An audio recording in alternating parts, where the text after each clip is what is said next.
Hey yo, it's your boy Weezy MTG. We got another drop for y'all today. Now, many of you have probably built a Selesnya deck before. Time to try something different. And when I mean something different, usually Selesnya does a lot of token generation, maybe some life gain, you know, some unicorns. For everyone new here, I'm doing a 32 commander deck challenge, but all $10 budget decks. That's right, every single deck has been built at $10, and then of course the price goes up because people like to buy them. Don't blame you. So for today, I hit the Selesnya colored. This is the last of the 2 colors. By next week, we'll be on to the 3 colors, and things are gonna get hairy. Bro, I'm telling you, I'm gonna have to dedicate like $1 or $2 just for mana fixing. It's gonna be tough, but we'll get it done. With that said, though, for today, Selesnya, we went hard and we played tested this weekend. We got a win, we got a loss, and I was able to see where the deck's at. Today we built Glunch, baby. That's right. If you haven't played with Glunch before or seen this card, it is a 0/5 flying absolute group hug deck. That's right, we built group hug, baby. Have you played a group hug deck before? I haven't. This is my first time, and I had such a fun time playing this deck. It was really cool. If you want to support your boy some more, dude, like, comment, and give a nice sub. So let's get right to the deck, and let's do the deck breakdown.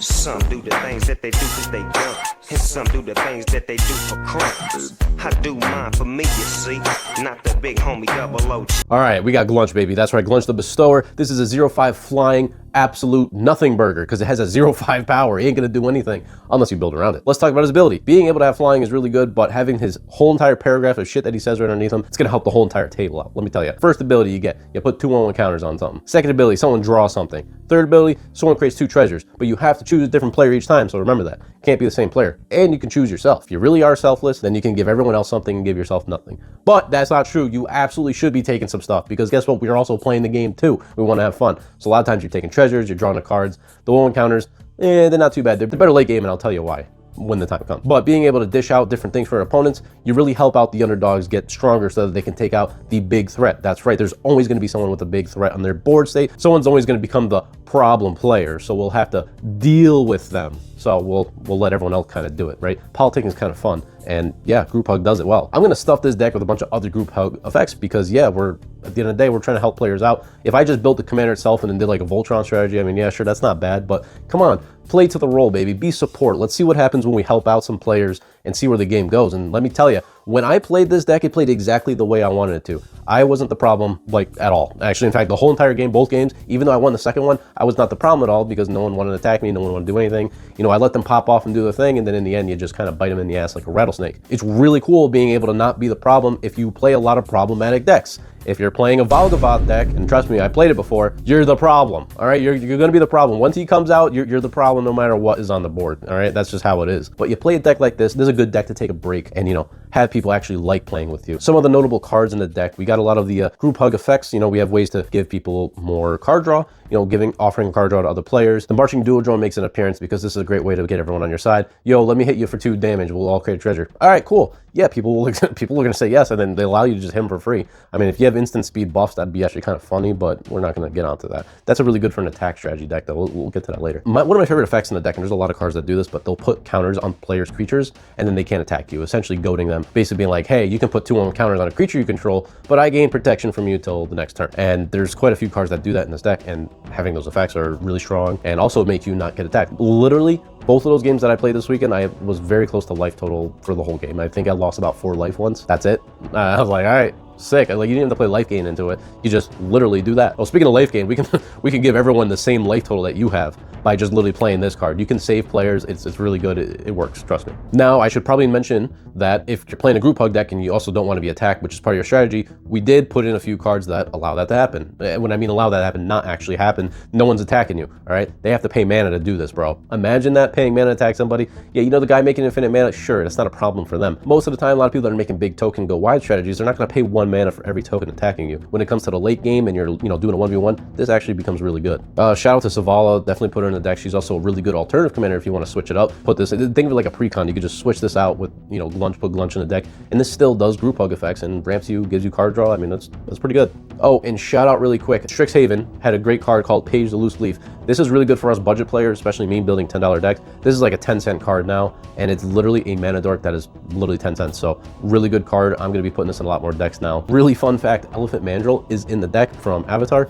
This card is absolutely bonkers. There's a time where I was going to swing out, but a board wipe unfortunately happened. But if I did swing out, we had enough artifacts on board to give this guy a plus 16. So it would have been really freaking funny because, you know, everyone's not expecting much from you. And then you swing out, boom. Now you just eliminated somebody from the game. Great card, honestly. It's a really good card. I think this one's definitely underrated. Stilt skins in the deck. That's it. That's it. We're moving on. Yeah, let's get to some of the instants and sorceries. I want to talk about those really quick because I had a specific strategy. Instants and sorceries are going to involve, you know, some voting stuff. Mainly, a lot of the sorceries are like the specific board wipes, all right? Board wipes that usually won't destroy our board and are going to probably get rid of the problematic stuff going on. So you think of like Promise of Loyalty, those effects. Actually, I don't think Promise of Loyalty is in the deck. Those types of, you know, choose a creature, sacrifice the rest. Those kind of effects, which are really good in a group hug deck because, you know, you're still giving people, this is a board wipe, but keep something, you know, give them a little love. As for the instants though, I really wanted to double down on a lot of fog effects because fog is really cool because now we can utilize that to protect other players. There was actually a scenario where I did protect another player in our game by casting a fog so that they wouldn't get, you know, hit for lethal. I made sure that I had this shit on deck. Most of the time, I'm having 2 of these in hand like during every game. It's just like, I put a lot of fog effects in here, so really good to have, prevent some damage, help a brother out. And then they'll forever be in your debt. They ain't gonna attack you for the rest of the game. I'm telling you, it worked. It worked so good. I was really happy popping this off. 4 artifacts in the deck, just 3 ramp cards. And then Unstable Glyph Bridge, I think I said it right, probably didn't. I don't have the card in front of me, so I can't tell you. This card was from the Ixalan set. Great freaking Pillow Fort card, also board wipe. This actually works really well with our commander because he's 0 power. You know, wipe the board and then flip it over eventually, and then now people just literally can't attack you or cast spells. So make your choice, buddy. I accidentally gave somebody an aura that made him hit for lethal in like turn 4 in a bracket 2 deck, so that was a little crazy. But we have a few auras in here that we can buff players' creatures. They can attack somebody else, so that's really cool. Noble Heritage, shout out to like one of my favorite enchantments. Great card in here. Backgrounds are good, baby. What else can I say? This one specifically is also Glunch. I'm pretty sure it's from Baldur's Gate, so cool. It's on theme. Also notice a few enchantments that remove or exile a creature or non-land permanent. You know, these are great to have when the problem player keeps popping off. Right to the lands. Now, I have this running joke where all my lands are just basics. Yes, for this deck, it is the exact same thing. I'm going to stop doing the thing where I point at it. Dude, it's right there. Come on, it's just literally basics. You know, I don't count basics in the price, so, you know, just 35 basic lands, bro. Like, that's it.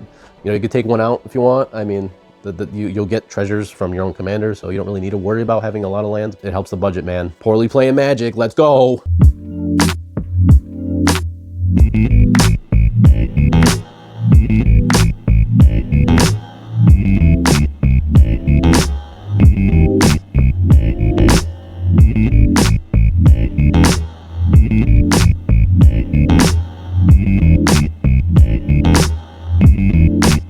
The upgrades in the deck are, I have a lot of upgrade considerations. If you go into the deck and you look at the considerations, there's a bunch of cards you can swap out. There's cards in there that are very good for the Pillow Fort and also the group hug strategy. There's a lot of really good cards that you can get. I would even suggest putting in Peaceful Win Cons, Second Sun. Come on, it's good. You know, get as much Peaceful Win Cons as you can because, you know, playing group hug, you don't want people to be seeing you win by, hey, I'm gonna hit you for, you know, 9 million damage. It's just like, what are you doing, man? Having these effects in the deck really help if you're trying to get better win cons, but most of the time when I was winning with the deck, it was just beating people up because they all would beat each other up and then I could just pretty much eat the scraps. You're kind of a scavenger, but hey, it's also group hug. You know, you're there to let other people have fun with their decks, and it usually kind of happens. I mean, everybody was having a good time. So straight up, this is one card I'm probably going to suggest and never suggest it again. But Divine Intervention, which is like $150 and it's on the reserve list, would be a really fun win con for a deck like this. So 100% proxy it. But dude, being able to put the game to a draw is such a group hug thing. I mean, that's just on point. I like it. It's thematic and it works. Oh, Nor's Decree too. That's a really good suggestion I had. There's a lot of cool cards you can put in the deck, but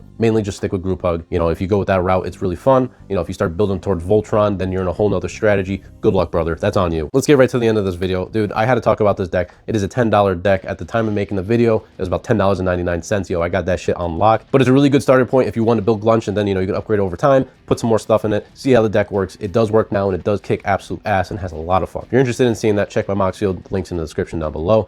On top of that, if you're interested in playing against me with these decks, I always play test the deck before making the video. So if you want to see the sneak peek and you're interested in seeing that, join the Discord. That link is not in the description, but it's in my bio description on YouTube. So, you know, just like another click or two. But yeah, I hope you enjoyed this deck, guys. This is Glunch the Bestower, an absolute powerhouse of a giant jellyfish that just gives everybody love. That's right. We're hugging everybody. It's all about peace. I'm ending the double colors on a peaceful note. So, all right, next week, 3 colors. I'm going to put a vote up this weekend. We're going to see what we get, and then I'm going right to the crafting, baby. So if you're interested in checking out the votes, yo, subscribe, stay tuned, and I'll see you in the next one. I like actually don't know how to close this shit out. So later.